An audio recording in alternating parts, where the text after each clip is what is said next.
ಫಾಲ್ಗುಣ ಅಬ್ಬೋ ಅಗದ ಕಾಲ್ಗೊಳಿಸುವ ತೋದರ ವೀರನೇ ಸರಿ.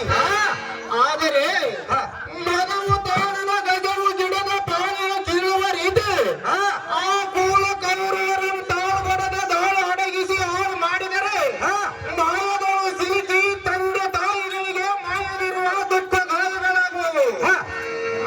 ತಮ್ಮ ಪಾತ್ರ ಅಬ್ಬೋ ಅಗದ ಕ್ಷತ್ರಿಯ ಧರ್ಮವು ನಿರ್ಮೂಲವಾಗುವುದಿಲ್ಲವೇ ಪಾರ್ಥ. ವ್ಯರ್ಥವಾಗಿ ಕ್ರೋಧವು ಪೂರ್ತಿಗೊಂಡುವುದು ಸಾರ್ಥಕವಲ್ಲ. ಸೈರಣಿಗಳ ಸಮರ್ಥನಾದ ಪಾರ್ಥ ಕದನದಲ್ಲಿ ಅತಿ ಸಮರ್ಥ. ಧರ್ಮದಲ್ಲಿ ತಮ್ಮ ಭೀಮಸೇನ ಪರಿಪರಿಯಿಂದ ದುರ್ವರ ಸಂಗಡ ಸುಖ ಭಕ್ತವನ್ನು ಮಾಡಬೇಡವೆಂದು ಸಹವಾಗಿ ಶರಣಾಗತನಾಗಿ ಪರಿಪರಿಯಿಂದ ಬೇಡಿಕೊಂಡರು. ತಮ್ಮ ದಾರಿ ನಾಡಿನ ಕಾರ್ಯವೇನಿದೆ ಸುರವರ ಸುತವರ ಬದಲೇಶ್ವರ ಯಾವ ಕಾಲಕ್ಕೆ ಸುಖ ದುಃಖವನ್ನು ಕೊಡುವಲ್ಲ ಅದನ್ನು ಅನ್ನು ಬಳಸಲೇಬೇಕು. ಎಲ್ಲೇನೆಂದರೆ ದೊಡಬಲ್ಲದ ನಾಡುಗ ಇದು ಮಾತನಿಗೆ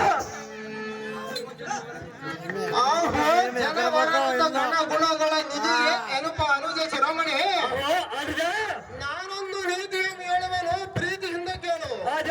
ಚೆನ್ನಾಗಿ ಯಸ್ಮಿನ್ ದೇಶ ಹದ ಕಾರ್ಯೋ ಎನ್ನು ಮೂರ್ತಿಯೋ ಹೊತ್ತಿರಿ ಅನೇಕೋ ದಿದ್ದೀಶೋ ಲಾಭಂ ತಾತ್ಕಾಲ ಭವಿಷ್ಯತೆ. ತಮ್ಮ ಭೀಮಸೇನ